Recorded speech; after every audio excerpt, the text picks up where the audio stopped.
Hi, everyone. Welcome to journey number 33. Today we have Becca Atkinson on the podcast, and I'm ready for a really interesting, cool, and different conversation today. So, to get started, I always love asking people, Becca, a little bit about yourself. So if you can kind of just introduce yourself, where you live, where you're from, what you do for a living, kind of whatever comes up. Sure. Thanks for having me. I'm really excited for this conversation. And I can hear the cat meowing in the background right now. So that'll add some interesting background noise if anyone else can hear that. So Becca, I have a habit of going Becca Alcoholic. So Becca Alcoholic. I am right now in my living room in Gatineau, Quebec, which borders Ottawa, so where I work. I work for the federal government, a public servant. With the federal government. I am a single mother of two boys, and I've been in the Ottawa area for I don't know how to do math. Apparently, probably about 20 years now. I went to Carleton University, grew up in Belleville, Ontario, and kind of stuck around after university here. So love the area. Little cool getting into those 6 months of winter right now. So. Yeah. But yeah, that's about it. I have a cat who you can hear and a dog who's upstairs who is silent right now. Amazing. I guess before we jump into it too, I'm always curious of, a little bit about when people were growing up and like, what was your dream job when you were growing up? What kind of kid were you? Anything that comes up with that. I always find it so interesting and how much it shapes us. Whether it's you went to school for something and, it completely changed. You said you went to Carleton there and even, what caused you to move. And, I talk a lot because I'm born and raised in Calgary here. And a lot of the people that I grew up with, they always had this huge urge to just take off as soon as they didn't want to be here. They wanted to move somewhere else. But for me, it's always just felt like home. And I never necessarily had that urge. I'm just curious if there's anything that comes up about that of, either when you're a kid or, what caused you to move or anything like that. That's a really good question. No one's ever asked me that before. Well, I think I'd run myself out of Belleville. Like I think I had to get out of that town. Belleville is just a little small for someone who needed to spread their wings a bit. In Ottawa, it's funny. It's just felt like it was like I was born in Toronto and was there for a few years, and Toronto always felt just so huge and massive and like overwhelming. So I knew that wasn't where I wanted to go. But Ottawa just felt kind of like a nice in between, like not too exciting, just manageable in size. And I stayed because I don't know. I kind of liked it. When you ask me what did I want to be when I grew up, I don't know if I never really landed on anything. Like I feel like growing up as a kid, you have like these, well, I don't think we're the same generation, but in my generation, we were like, you could be a doctor, a teacher, like these really label centric, like 4 types of professions, cowboy, astronaut, like these types of things. But like no one says like, I'm going to be a public servant when I grow up. Like, so I don't think I really knew all the options that were out there. And then when you come to Ottawa, you basically have to become a public servant. It's like the law. You have to be one. It took me a while to get into it. I was in nonprofits for a while, which I really liked. That fed my soul a bit until I couldn't buy anything because like I wasn't getting paid enough to do that. So I kind of found where I wanted to be in the public service. It's funny to think back on like what I was like as a kid and how that kind of led me to where I am today. I feel like I just kind of went with the wind for a while. It was just like, I'll just do whatever. I took mass communication in university because I liked pop culture. I liked understanding like why things were put out there, why things are on TV, why this is chosen. Like not journalism. I didn't want to be a journalist, but like I just liked it. Wasn't like I wanted to do that as a job either. I just did it because I liked it. And then it was just like, okay, now I need a job. I still don't know what I want to be. I kind of still feel that way. I don't know what I want to be when I grow up. A podcaster, I guess. Well, it's so interesting. And I think it is one thing that almost everybody experiences is those big label jobs as a kid. Like, yes, you're going to be a lawyer, a doctor, Right. whatever it might be. And then at some point it's like, well, no, now you have to be realistic of you can't do those, right? Like, no, that's for when you're a kid. Now you be realistic.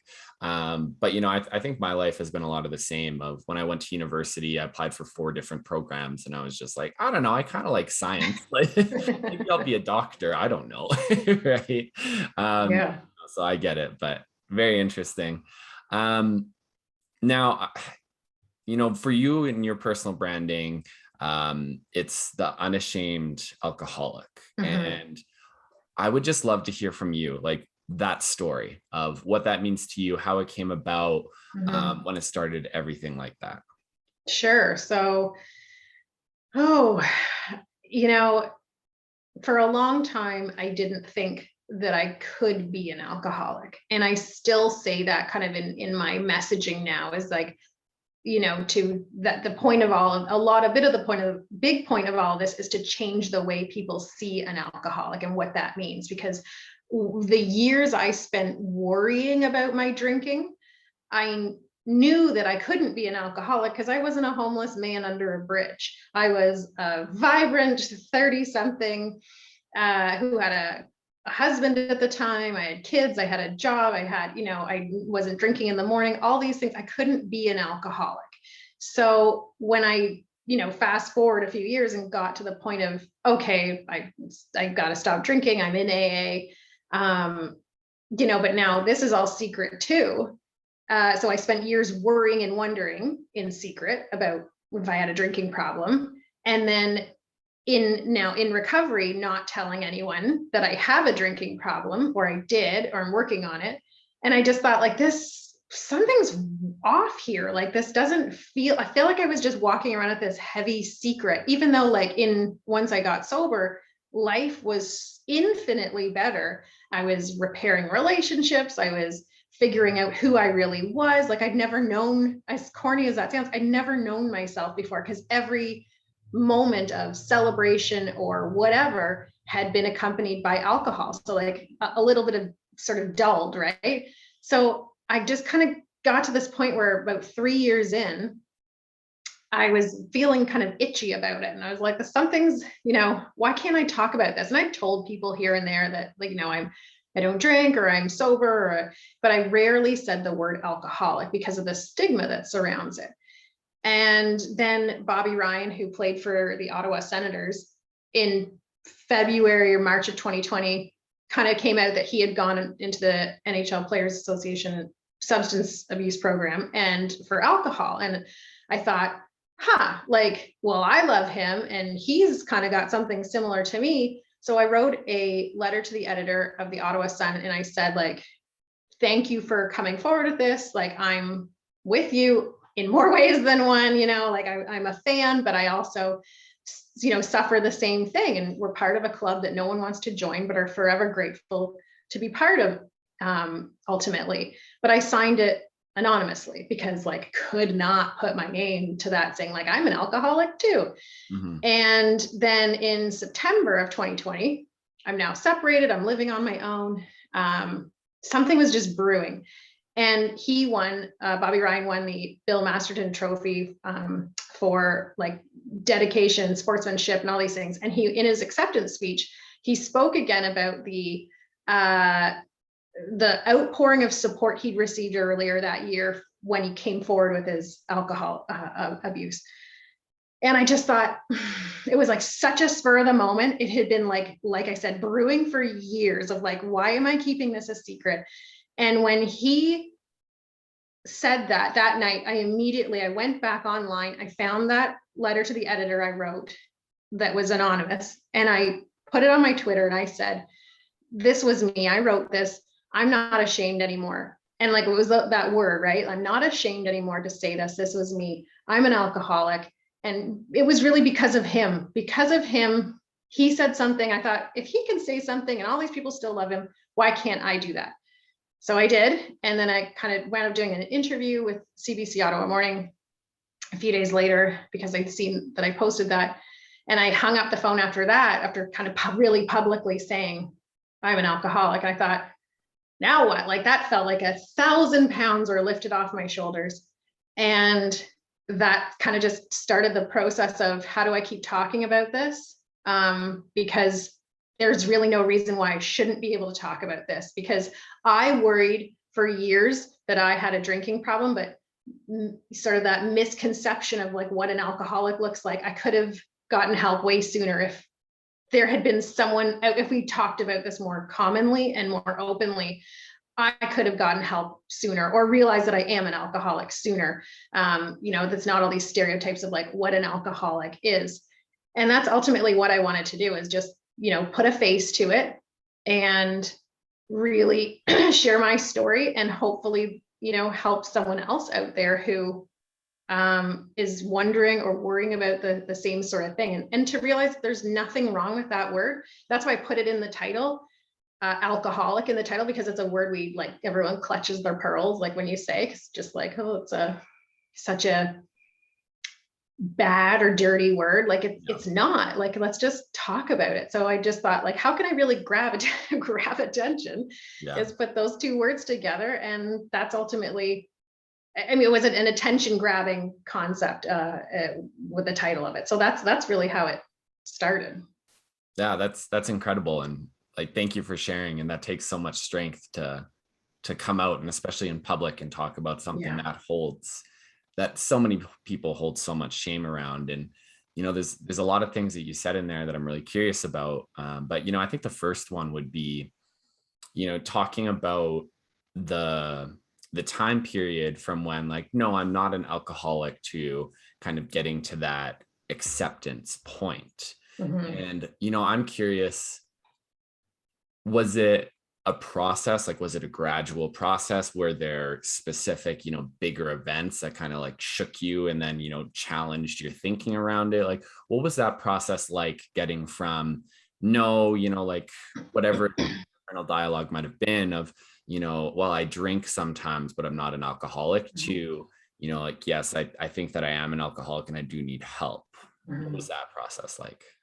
It's funny because I think back on it, and there was a few moments of like red flags, I guess, where I'm like, oh, I drink differently than other people. And that kind of progressed into the end of my drinking. And when I first was in Ottawa after I graduated Carleton, like living with like 7 people in the Byward Market, and had my first real job. And I would come home and have some drinks after work, because like that's what adults do. You get home from work and you have a few drinks. Like that's what I thought you did. Why wouldn't you? You can do that.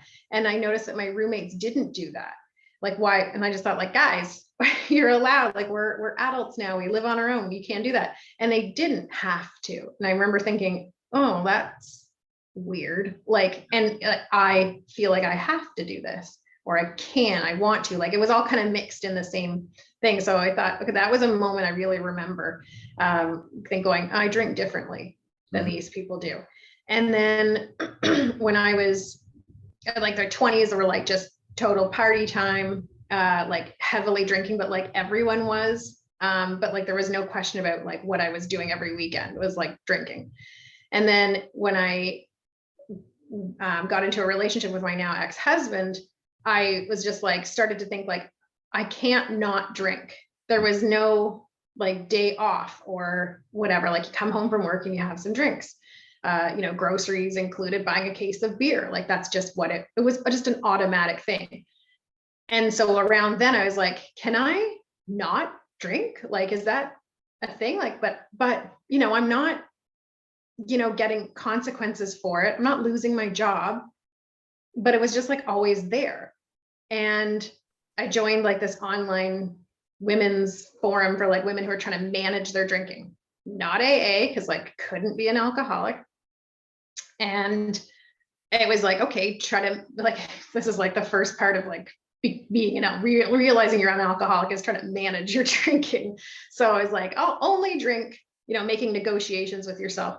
I'll only drink, Thursday to Sunday, or Thursday night, Friday night, Saturday, that sort of thing, or just on the weekend type thing. But like, as if like that never worked. Cause like Monday's hard, have a drink. Wednesday, I've got a dinner with a friend. So like drink before, during, and after that, like, oh, Sunday, it's nice out, like drinks on someone's back deck. Like there was always a reason. So it was really hard to like, so then it's just like, okay, now I'm trying to manage the managing of it. It's just too much.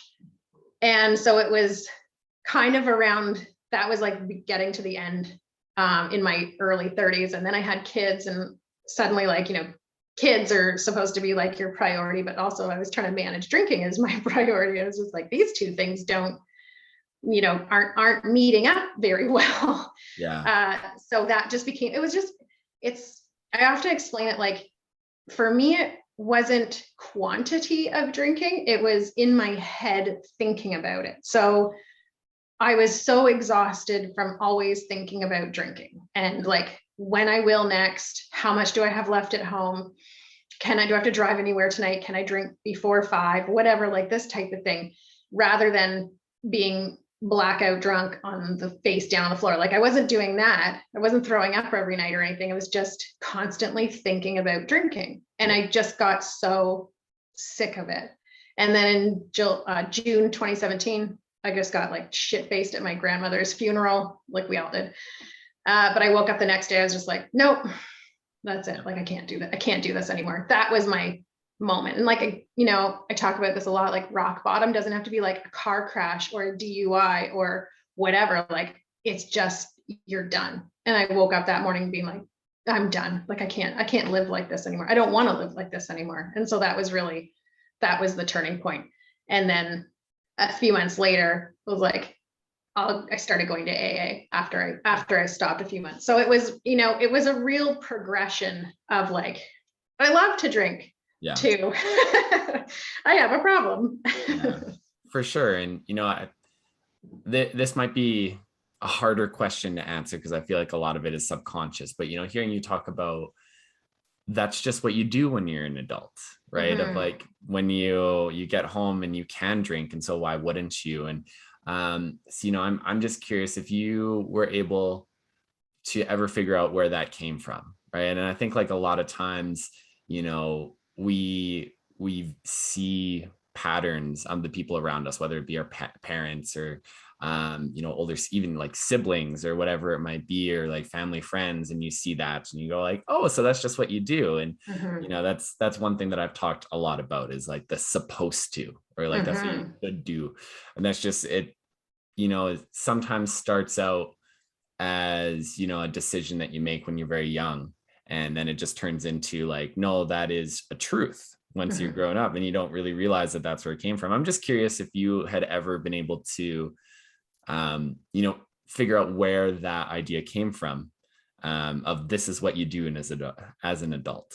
That's such a good question. And yeah, I think for a lot of it was what I saw growing up was like, my dad would come home from work and have a gin and tonic and then move into wine. Like that's just what everyone did. But that's what everyone's parents were doing, like, and I feel like even now that's still what I see. Like, I heard a parent in the neighborhood the other day say like, oh, it's been such a long day, like I need a drink. And that's like the number one thing you're not supposed to say in front of kids, is because that teaches them the way to relieve stress is have a drink, right? And that's what, we're more aware of that now. I'm hyper aware of it, but like growing up, first of all, sobriety was never presented as an option to me. And I think a lot of people in, our age group, and certainly older than me, sobriety was not spoken about. And I say this till I'm blue in the face. It's assumed that everyone drinks until you say you don't. Drinking is the norm in our culture, in our society. Like until you say, I don't drink, it's assumed that you do. And even when you say you don't, the automatic thing is like, well, what's wrong? Why? Like what's wrong with you? Like you're a failure. Because it's assumed that everyone drinks and that you should drink. Like that's the normal thing. So, going like from a family who was like heavy drinkers, for sure. There's alcoholism in my family for sure. But like the automatic thing was drinking. Drinking is the automatic thing. So that's what I saw growing up. And then that's kind of what I just started modeling too, like that coming home after work, you have a drink. But it was never, not drinking was never an option. So I'm really glad that for my kids, they won't, at the ages they are, and I'm 4 years sober, they will never remember me drinking, and they'll have that model of someone who drinks. Because even if people don't drink heavily, most people have a beer or a glass of wine or something on occasion, but my kids will see zero, like absolutely zero drinking from their mother, which is like pretty rare, I think, for kids to still see as a parent model. For sure. And, you know, I think it kind of goes back to that, just making it normal as well, Yeah. right? Of just, it doesn't have to be this humongous thing of like, oh, like you're sober. Yes. Like like you said, a lot of times we associate that with like, oh, there's something wrong with that, or like you're the outcast or whatever it might be.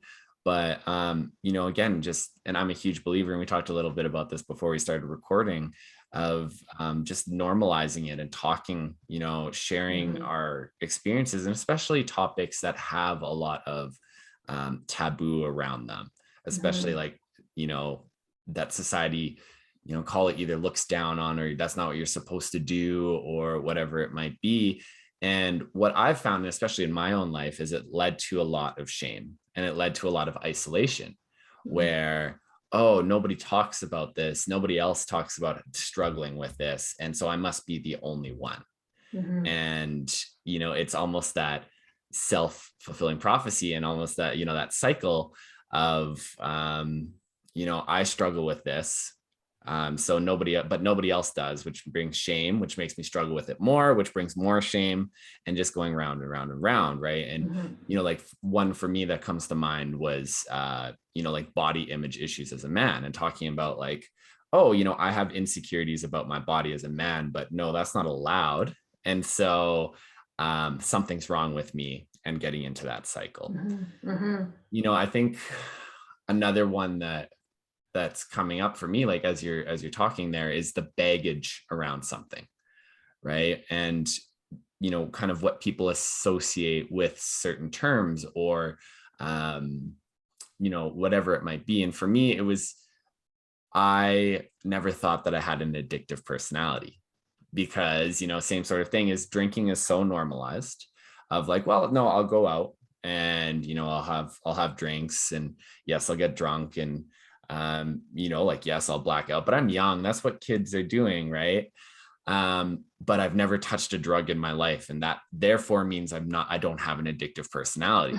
And it was a very interesting realization for me of going, oh, okay, yes. However, I use, you know, substances that aren't typically associated with addiction, and whether that be like food, right? Of, you know, going and eating my feelings, haha, that's funny, but it's true. Of I'm feeling sad, or I don't want to feel this, I'm going to go and order a large pizza and eat the whole thing and sit there, and that'll make me feel better, right? And so kind of deconstructing a lot of those preconceived notions is something that I've gone into and looked at a lot. And you know, I'm curious about, with being more open about your journey and your struggles, have you been able to witness anybody's, you know, notions change around the subject? Like, and usually that's people that are closer to us, whether they be close friends, family, whatever it might be. Have you witnessed that yourself, of, you know, they had a very strong viewpoint of like, no, this is what that means, but seeing you share, has it switched, or have they been a lot more rigid?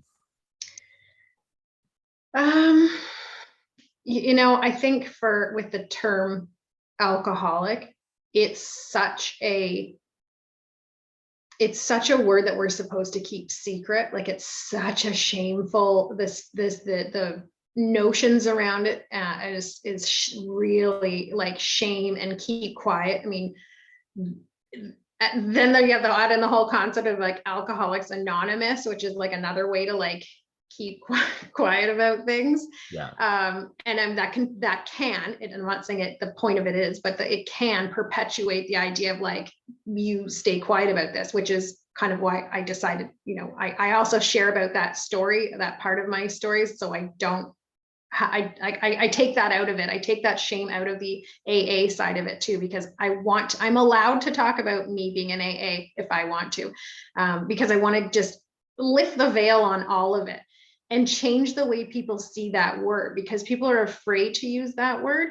I think for me, like, let's say my family, we have alcoholism in the family, and it was never openly said. It was like a so-and-so has this as like a sort of part of like their the disease, like this is now happening to them, but like wouldn't say the word alcoholic or alcoholism is causing this to happen. So it was always kind of like this hush hush thing, and that's what it is in a lot of families. It's not spoken about openly and honestly, because it's like, again, it goes back to our society and culture. You're supposed to drink, like you're supposed to drink. And if you can't, which is what I fought a long time, it's like, what's wrong with me? Why can't I drink normally? Then you're like a failure. So you keep this secret. And then that just, like you said, perpetuates the whole thing. Like, well, I'm now a failure, so I'll keep this a secret. And then it just goes on and on. I think for my family, because it's in the family, it was pretty shocking at first that I'm like, hey, everybody, I've decided to say this word and I'm not going to have a problem with it anymore. I think they were like, Yeah. okay. Yeah. But this has now been like a year, and everyone's on board, like super happy for me, like jealous of who I get to talk to on the podcast. Like, it's wonderful. Yeah. Really proud of me. Like, it's really nice. And then friends, like, I still was afraid to tell people, like, even when I started doing the podcast, I hadn't told some people, like, in my real life. Yeah. And I was just like, we'll see. And I thought, like, oh, the kids' friends, like my kids are 9 and 7, like friends of their friends' parents in the neighborhood, like, what will they think when I tell them, like, I do something on the side that has the word alcoholic in it. Like, I also speak for the federal government, like I'm part of their federal government speakers bureau, and I share my story that way. So I'm just like, someone's gonna see me at some point. But then I just thought, like, God, that's the whole point of what you're doing. Just say it. And anytime I've told someone that I have often been like a little worried or apprehensive, I've never received anything but support. Anytime. Like, it's always like such a nice relief, because you're just like, oh, like, I didn't have anything to worry about. Like, they think it's awesome, and they're just like, what? Like, wow. So I think I've contributed to changing a lot of ideas about what an alcoholic looks like, because I know I had the same sort of misconceptions around what an alcoholic is. Like, I couldn't have been one for a long time because I didn't fit these stereotypes. So I hope, if nothing else, I'm changing people's judgment or stereotype or whatever around what that is, and just make them reflect and think, like, we're coming up to Christmas. Don't give the teachers a gift card to the LCBO or whatever it is. Like, don't automatically do that. Like, think about something else. And not everyone drinks. Just get that idea out there. So I think, like, if nothing else, I've sort of put these little sprinkles out in my network of like making people think twice. And that's so amazing. And I think that is overall the response that a lot of people that come out with very vulnerable things get, where they do actually get a lot more support than they're expecting. And I know I did once I started talking about my struggles. The other interesting thing for me was, I would say 99% of people supported it wholly, and like, actually it made our relationships better and closer. And they saw this of like, oh, you sharing your flaws makes me feel closer to you, because whether I was doing it consciously or subconsciously, I wasn't showing all of myself to them, and I was trying to hide a lot of flaws, which went into a ton of programming of, if there's something wrong with me, people won't like me.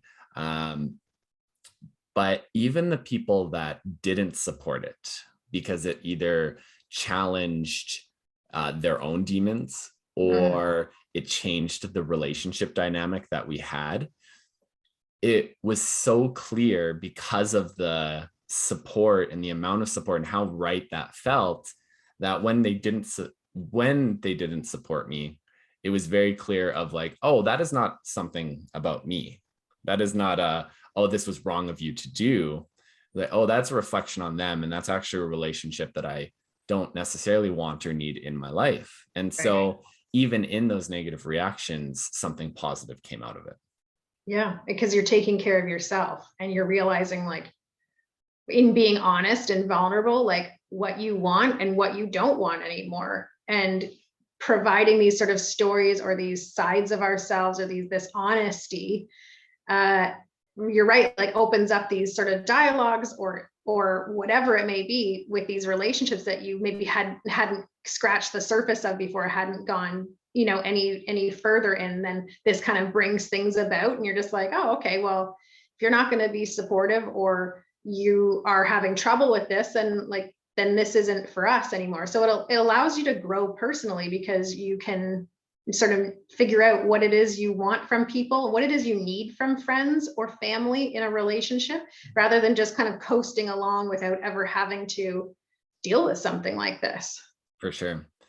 And another interesting one, and the conversation has the whole time been really about it, but it's something that I realized and try to communicate to other people, which is why I want to talk to you about it. Is one of the reasons why I started the podcast was to talk about the things that I hold a ton of shame around and to put them out into the universe, to put them out publicly. And, it's funny for me, I was like, even if only 3 people listened to it in my brain, I'm like, it is out there, right? It's now out in the universe. It's out. People can find it. And therefore I don't have to be afraid of being caught, right? Of, in a conversation, somebody might realize that, here's an insecurity or here's something that I'm ashamed of, whatever it might be. And trying to explain to people just how, for me, that was actually taking the power back from it and taking the power away from whatever that thing might be, because I'm now controlling the narrative. I'm controlling the narrative. I've put it out there. I don't have to be afraid. I'm curious, just in your own words, if you were to explain that to somebody, and if you even resonate with it, of, coming out with these things, do you feel like it's taking the power away from it? I think with the name of the podcast, like the Unashamed Alcoholic, I think that, and I say this a lot when people say don't use labels, because there's a lot of dialogue out there about the label of alcoholic and not using that anymore, moving to substance use disorder or whatever. And I really stick with the word alcoholic, because I want, and the whole point of it was that I wanted to take that word and not necessarily change the narrative for everyone, but change it for me, first of all, change the meaning of it for me, and take ownership of something that I was, one, for a long time afraid to say, and 2, that I'm proud of it. And it's hard to understand saying I'm proud to be an alcoholic, but I really am. I remember when I first heard someone say that in a meeting, I was just like, what? Like, I don't understand. Like, how is that possible? And I really am now, because it's made me who I am today. And I'm 100 times better than I was in my teens, 20s, or 30s. Like, I absolutely love my life now. I'm genuinely happy. I'm proud of myself and what I've accomplished. So I wanted to just take that word and make it my own, but also to take some of obviously take the stigma away from it, but make it okay to say. Like, if I'm saying it and I am one, then it's okay for you to say it too. And someone, I was out like on a date the other week, and they knew I didn't drink, because I'm very upfront about that. But they made a joke. They were just like, something like, oh, I'm not the one who's a recovering alcoholic. I'm like, no, that's me. Like, make light of it. Like, I don't care. We can talk about it. And then we laughed and whatever. And I think they were just kind of like taken aback, because one, I really quickly admitted to it and like with a smile on my face, like, yeah, like I am, it's not something I try to hide or I'm ashamed of anymore. Like I want to make that word just a normal word, right? Like I don't want it to be like a word we can't say. We have to say it quietly or in secret or whatever. No, because that's the whole point of like why people don't talk about this, because that word has so many negative connotations. So if I can say it and not always like in a like I'm an alcoholic. No, it's like I'm an alcoholic. Hey, like I change the way we see it. And it's okay. And the podcast has infinitely helped me do that. If I didn't have that, I don't know where I'd be with saying that word, but it's like it's made it okay for me to say, because it's like, hey, I have a podcast. Well, yeah, what's it called? Like, well, it's made it, I want to make it like it's just a word, and that's who I am. Like it's okay to say it, and it's okay to say it like lightheartedly too. And, I love that you say that, because I think it's so important in the conversation we had about normalizing it, right? Mm-hmm. Normalizing something, it includes all different aspects of it, including, making light of it. Yes, some conversations are going to be serious. Some are going to be light. Some are going to be factual. Some are going to be whatever it might be. Mm-hmm. But just because you struggle with something doesn't necessarily, getting to a point where you can just completely normalize it, I think is important, not only for yourself, but so important for other people to see. Yeah. And, I'm curious if you have any advice for people where they're just starting their journey and whatever they might be struggling with, whether it's, some sort of addiction or, like depression or whatever it might be. We all have our struggles. We all have our demons. And mm-hmm. I think one of the hardest points is when you've accepted that you need help or that there's something that you're struggling with, and then taking that next step. Mm-hmm. And so I'm curious if you have any advice on, okay, for the person that has identified they might need some help, however that looks like, how do they take that next step? And where did you go to take that next step? That's such an important question. I'm really glad you brought that up, because for me, I worried and wondered alone for years. And I would advise like anyone who's looking like their first, the first step into this, whatever it may be, don't do anything alone, because I spend way too much time wondering alone, worrying alone. Why am I not like everyone else? That sort of thing. And this can apply, like you said, to many different things that people are struggling with. But I tell someone, talk to someone, whether it's a friend, a parent, a doctor, whatever. If let's say we're talking about drinking, like hop in a Zoom AA meeting, see what it's all about. Like, I was so afraid to do that too, because I'm like, everyone there is going to know I'm an alcoholic. Like everyone in there is an alcoholic. So yeah. It's like what every single person worries about going to a first AA meeting is like, everyone's going to know. Like, well, yeah. It's just not to be afraid to reach out to someone, because that prevented me from getting help for no exaggeration, years. I was doing it in secret because I was ashamed. I felt like I was failing at something that we all are supposed to do.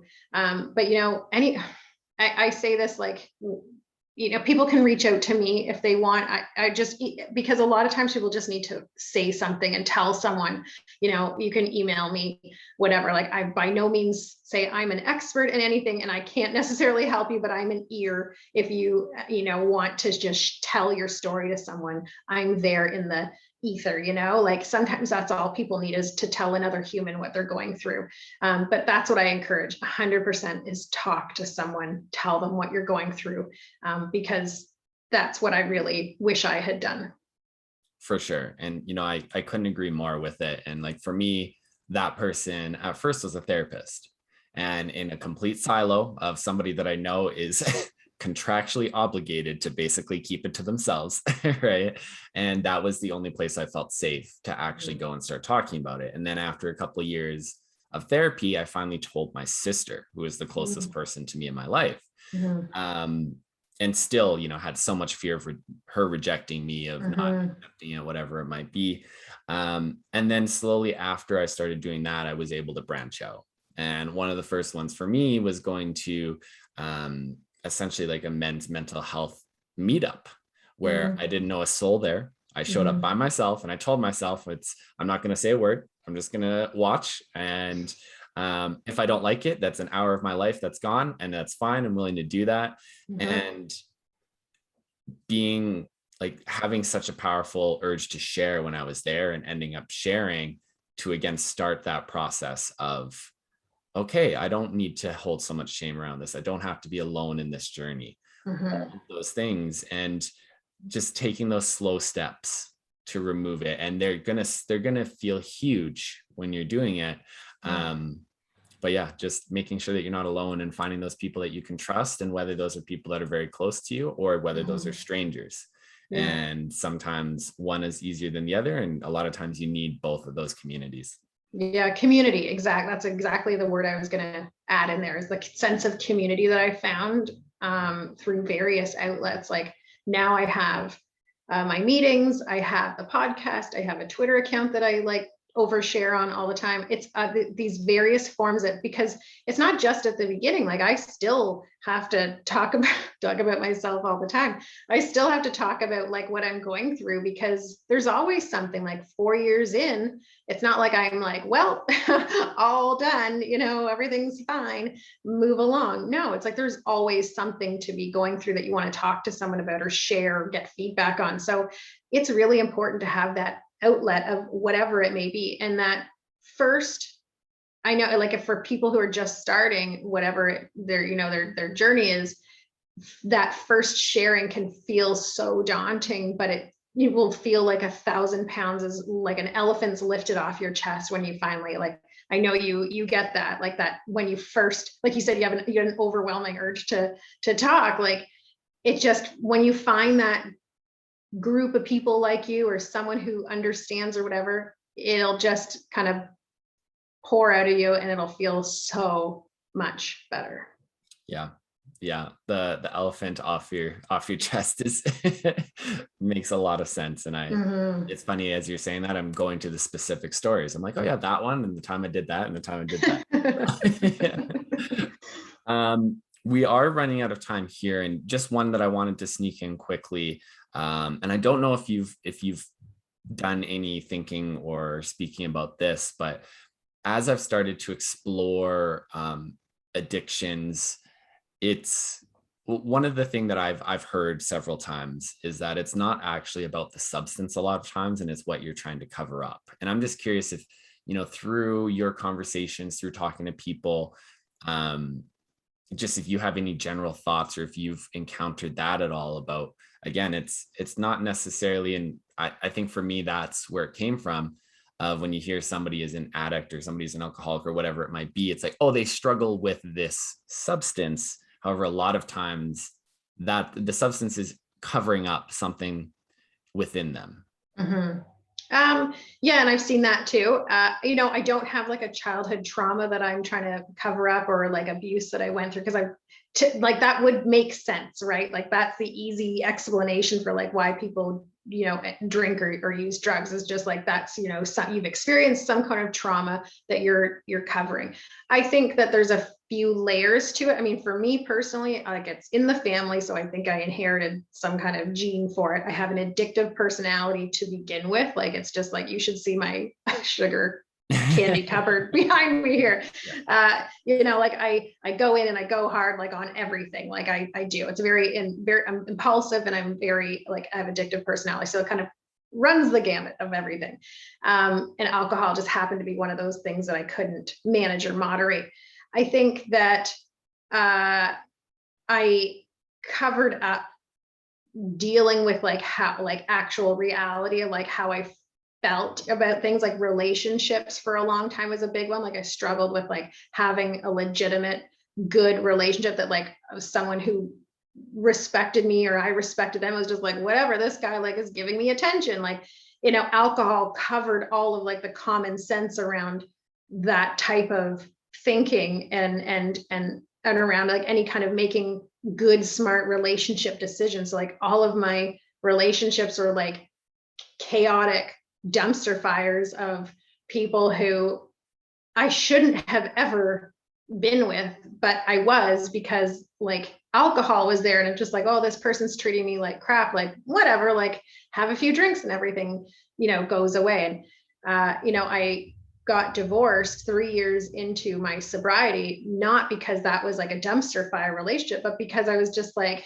I don't think I'm happy anymore, and the sobriety had allowed me to reflect on what alcohol had covered up for so long, which wasn't like a terrible abusive relationship of any stretch of the word. It was just like alcohol had been there to just be like, well, this probably isn't working. You guys aren't that compatible.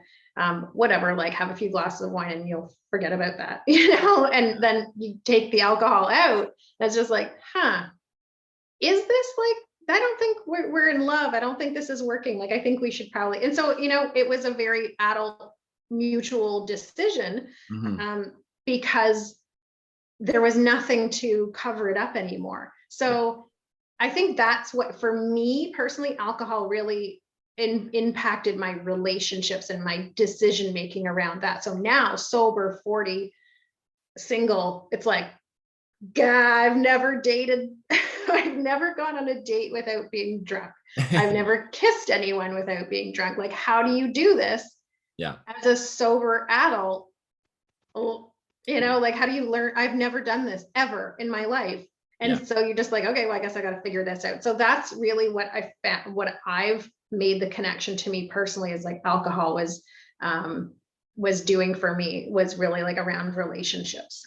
For sure. And, I'm actually so glad that you brought that up, because I think that's another piece that a lot of us do, where, oh, I didn't have like, a huge trauma, so I shouldn't feel like this. And that was a lot of mine too, of like, well, I didn't have anything that bad happen to me. Like, yes, bad things happen to people around me, or whatever it might be, but it wasn't the definition of when you struggle with something, like whether it be depression, whether it be substances, whatever, is, oh no, I need this big event that is a trauma that I'm going to then cover up. And it's so nuanced, and we're so complicated as humans. And, everybody has their own reactions, their own experiences, and the same thing could happen to two different people, and they can take it completely different ways. And so, for me, I think even that's a big thing of, it doesn't have to be a quote unquote huge, event, or fall into kind of the buckets that we usually look at of like, no, you can struggle with something because it is very important to you. It's very alive in you, and that's okay too.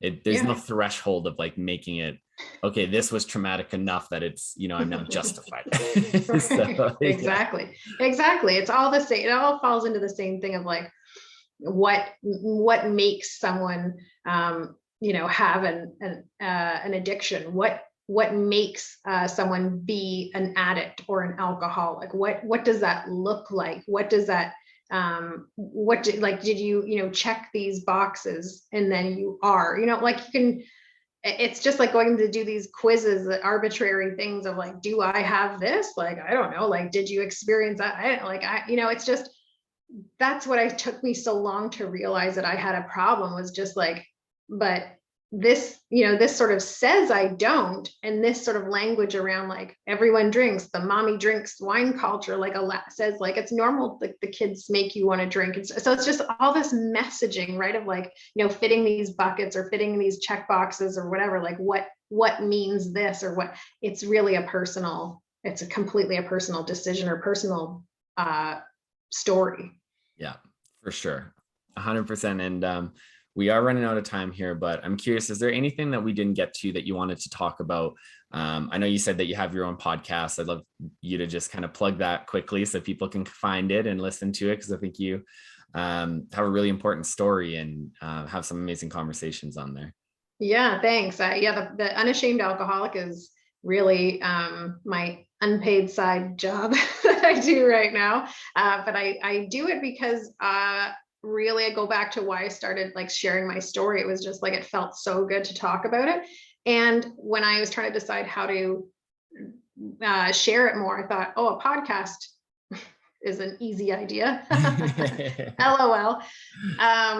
But I thought, how can I make this podcast sort of fit into why I came forward? And I came forward because someone well-known shared their story, and they still had legions of fans, myself included, and people to look up to them. And so they used their position to say, I struggle or suffered from something, but I'm still me, and I'm still the person, the athlete, actor, whatever that you admired. So I thought, that's what I'm going to tap into. So I speak with well-known people who are sober.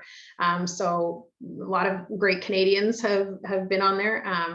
Got Mary Walsh from This Hour's 22 Minutes, Deborah DiGiovanni, who is a stand-up comedian, Theo Fleury, who took the time to share his amazing story, like some really great people, plus a lot of people from reality TV, Below Deck, Real Housewives of Orange County, Elizabeth Vargas, just some amazing people. I look back and go, I can't believe I spoke with this person who I've seen on TV or read their book or listened to their music. Like, it's wild. But ultimately, we just share something in common, which is addiction, and they're just a regular human being, you know, after that. So it's a way to normalize it. Like you said, it's a way to make people go, this person's well known, but they have something in common with me, and they're not afraid to talk about it. So why should I be afraid to talk about it? And that's the whole point, is to just destigmatize these conversations.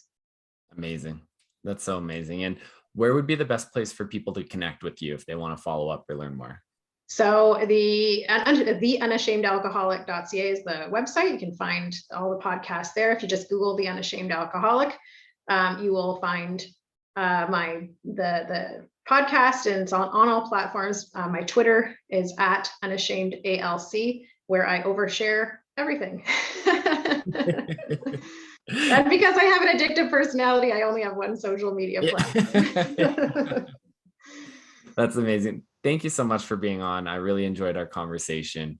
And I'm just really glad that you're having this conversation out in public for people to hear. So thank you so much. No, thank you for having me. I really enjoyed. You had some really good questions, so you made me think this morning. I appreciate it.